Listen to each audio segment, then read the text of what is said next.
कुंती मैया ने विचार किया ये अखंड कोटि ब्रह्मांडाधिनायक योग योगेश्वर भगवान कृष्ण हैं, तो चरणों में प्रणतिपात करते हुए अपने साड़ी के पल्लू को आगे किया, नेत्र से अश्रुपात हो रहा है मैया का, और भगवान से कहा महाराज विपदा संतु नासस्वत तत्र तत्र जगत गुरो भवतो दर्शनस्यातो पुनर्भव दर्शनम। हे योगेश्वर भगवान श्री कृष्ण, यदि आप मुझे कुछ प्रदान करना चाहते हैं तो आप हमें विपत्ति प्रदान करें, और ऐसी विपत्ति चाहिए महाराज एक कष्ट हमारा पूरा ना हो उससे पहले दूसरा कष्ट आ जाए। कष्ट की पूर्णाहुति नहीं होना चाहिए जीवन में, अनेक प्रकार की विपत्ति हमारे जीवन में हो महाराज। भगवान हंसने लगे, कहने लगे मैया आपने मुझसे मांगा और क्या मांगा? अरे जीवन में आपका कहीं आपको कभी कुछ सुख मिला क्या? आपका जन्म हुआ महात्मा सूरसेन के यहाँ, नाम पड़ा आपका प्रथा।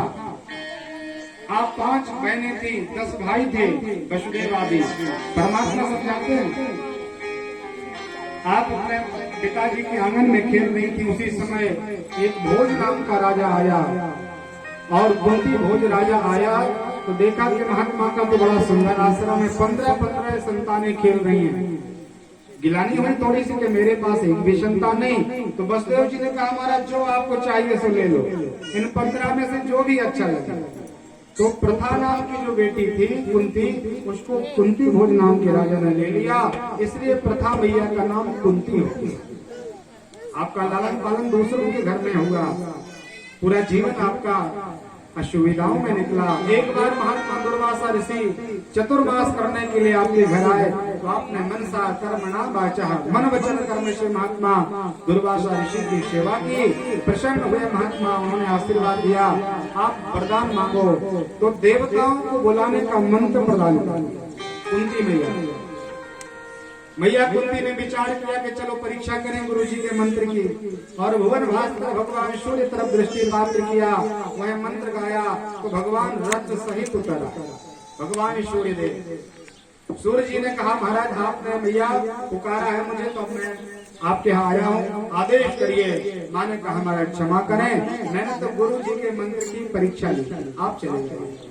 सूर्य भगवान ने कहा आप चिंता न करें, आप अविवाहित हैं, अभी विवाह नहीं हुआ, और आपका शरीर कभी अपवित्र नहीं होगा, आप पंचकन्याओं में अग्रगण्य रहोगे, आपका शरीर दूषित नहीं होगा।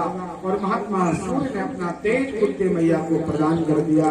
उस तेज से अविवाहित कुंती के यहाँ एक बेटे का जन्म हुआ, जिनका नाम कर्ण हुआ।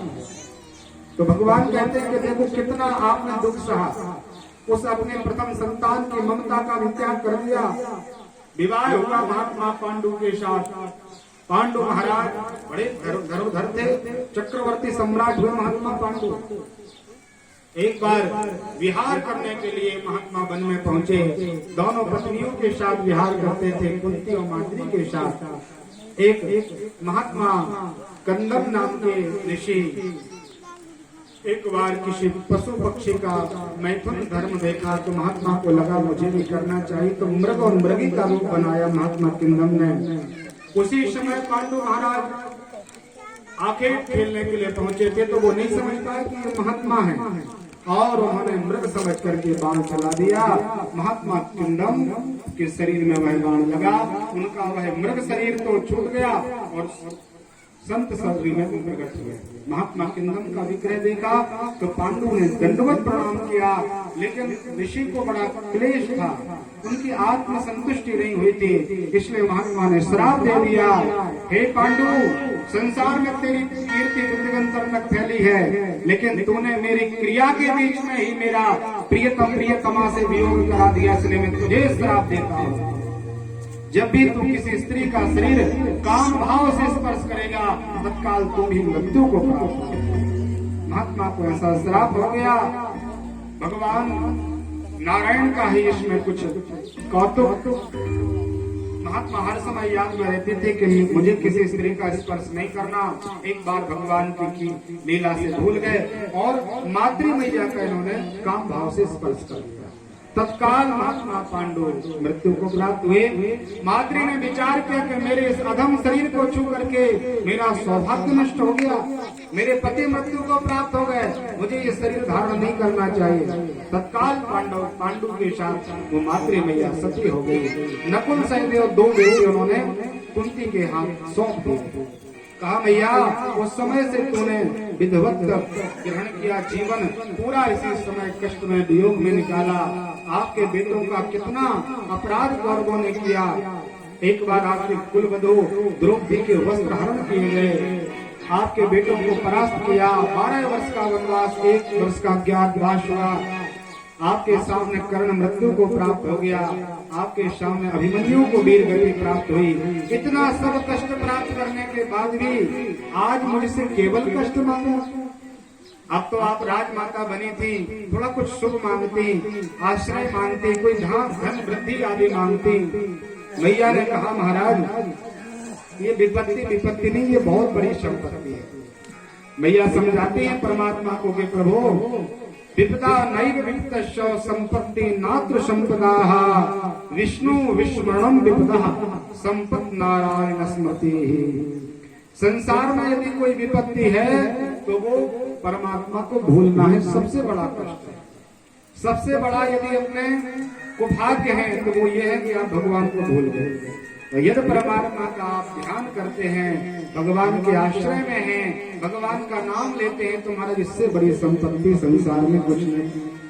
कबीर बाबा कहते हैं ऐसे सुख पर सिल पड़े जो हरि दर्शन से जाए, और बलहारी बा दुख की जो पल पल नाम। धन्य है महाराज वो दुख जो पल पल भगवान नारायण का स्मरण कराता है, बार बार भगवान को याद कराता है। तो ये अपने जीवन में भी होता है।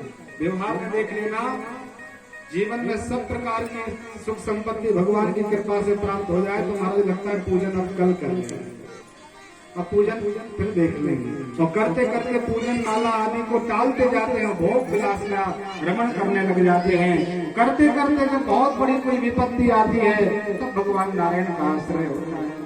फिर भगवान को याद करते महाराज कृपा कीजिए। पंडित जी लोगों के पास जाते, कुंडली दिखाते हैं, यज्ञ अनुष्ठान आदि कराते हैं, फिर परमात्मा को भजते हैं। अरे महाराज विद्वत्ता तो ये है कि आपको वो अवसर ना हाथ लगे, पहले से ही भगवान का भजन करिए, हर समय गोविंद की याद में रहिए, आपको वो अवसर नहीं मिलेगा। कुंती मैया को भगवान ने आशीर्वाद प्रदान किया। अब परमात्मा श्री कृष्ण प्रभु को भीष्म भगवान किया है। महात्मा भीष्म, महाभागवत भीष्म, शांतनु पुत्र महात्मा भीष्म, गंगा पुत्र भीष्म को याद किया भगवान नारायण ने। विचार कर, संसार के व्यक्ति परमात्मा को याद करते हैं, आज एक भक्त को भगवान ने याद किया। और सभी पांडवों को लेकर के भगवान नारायण भीष्म के दर्शन के लिए चले। भीष्म को मन में याद आया कि स्मरण आया कि भगवान नारायण आ रहे हैं। शरीर द्रवीभूत हो गया, गदगद हो गया शरीर। विचार आया कि देखिए कोई व्यक्ति मंदिर पूजा करने के लिए जाता है तो थोड़ा सा जल ले जाता है, चंदन कुमकुम पुष्प आदि ले जाता है। तो हमारे यहाँ साक्षात श्री हरि नारायण भगवान आ रहे हैं, इनके पूजन के लिए हमारे पास कोई सामग्री नहीं है। आज मैं ऐसा समर्थवान नहीं, अतिरथी वीर होने के बाद भी समय की बलवती देखिए, समय का प्रभाव देखिए। आज भीष्म विचार करते कि हम उठ करके एक पुष्प भगवान के चरणों में समर्पित नहीं कर सकते।